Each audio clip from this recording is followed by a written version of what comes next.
Jamie and Claudia walked from the post office to Grand Central Terminal and sat down in the waiting room. They sat perfectly quiet, disappointed beyond words. Claudia would have felt better if the letter had not been so polite. A nasty letter or a sarcastic one that can make you outrageously angry. But what can you do about a polite letter of rejection? Nothing really, except cry. So she did. Jamie let her cry for a while. He sat there and fidgeted and counted the number of benches. She still cried. He counted the number of people on the benches. She was still at it. He calculated the number of people per bench. After the big blobs of tears stopped, he said, "At least they treated us like grown-ups. That letter is full of big words and all."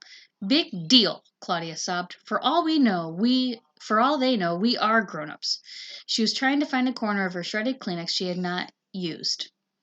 Jamie let her sniff some, and then he quietly asked, What do we do now? Go home?" "What? Go home now? We haven't even got our clothes, and your radio is in the violin case. We'd have to go home absolutely empty-handed. We could leave our clothes. They're all gray anyway." "But we never even used your radio. How can we face them at home, without the radio and all? With nothing. With nothing. We've accomplished nothing." "We accomplished having fun," Jamie suggested. "Wasn't that what you wanted when we started out, Claude? I always thought it was."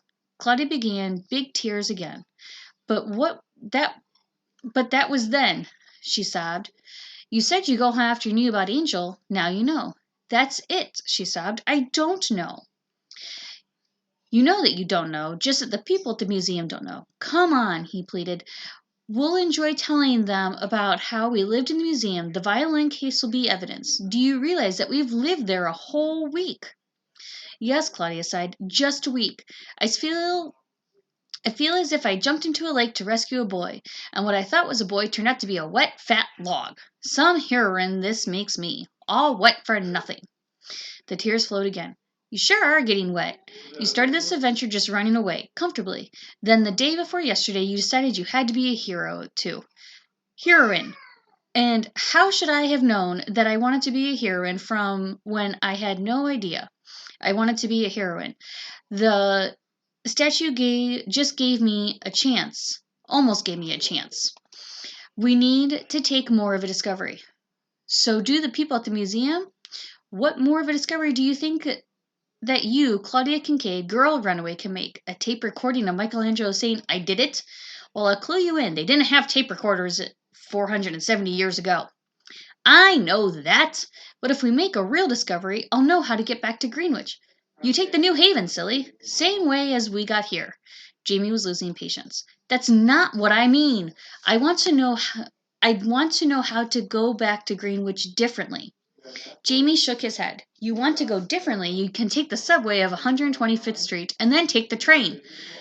"I didn't say differently, I said different." "I want to go back different. I, Claudia Kincaid, want to be different when I go back. Like being a heroine is being different." "Claudia, I'll tell you one thing you can do differently," Claudia interrupted. "Oh, baloney, Claude. That's exactly it. You can stop ending every single discussion with an argument about grammar." "I'll try," Claudia said quietly. Jamie was surprised at her quiet manner, but he continued to be businesslike. "Now, about this discovery.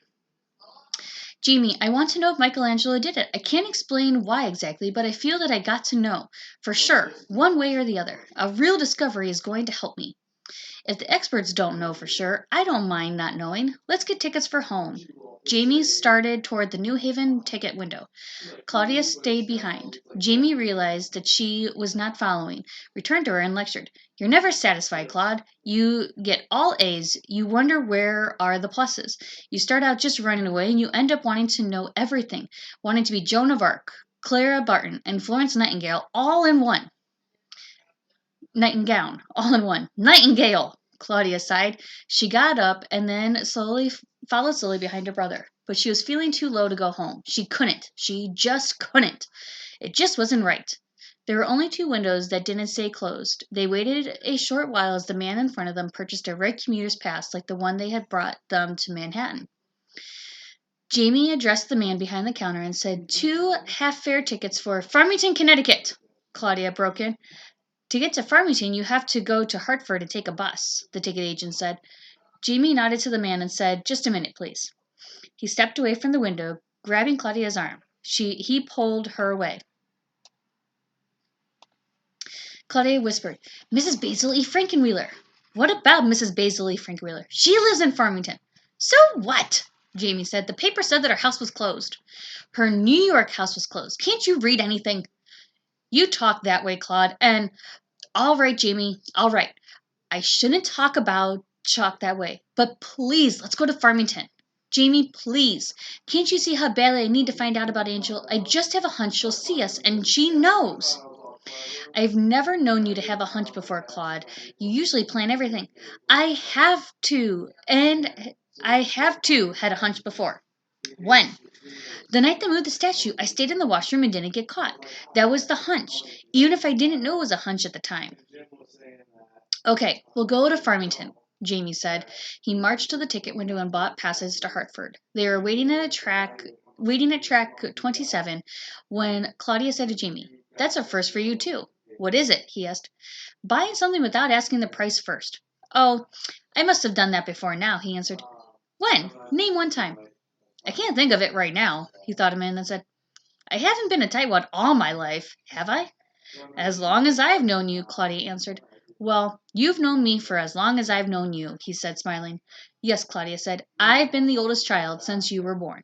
They enjoyed the train ride. A large portion of it went over the track they had never seen before. Claudia arrived in Hartford feeling much happier than she had since they received the morning's mail. Her self-assurance had returned to her. The Hartford station was on Farmington Avenue. Claudia reasoned that they could not be far from Farmington itself. Why take a bus and worry about which stop to get off at? Without consulting Jamie, she hailed a cab. When it stopped, she got in. Jamie followed. Claudia told the driver to take them to the house of Mrs. Basil E. Frankenwheeler in Farmington, Connecticut. Claudia sat back in a taxi at last. And that, Saxonburg, is how I enter the story. Claudia and Jamie Kincaid came to see me about Angel.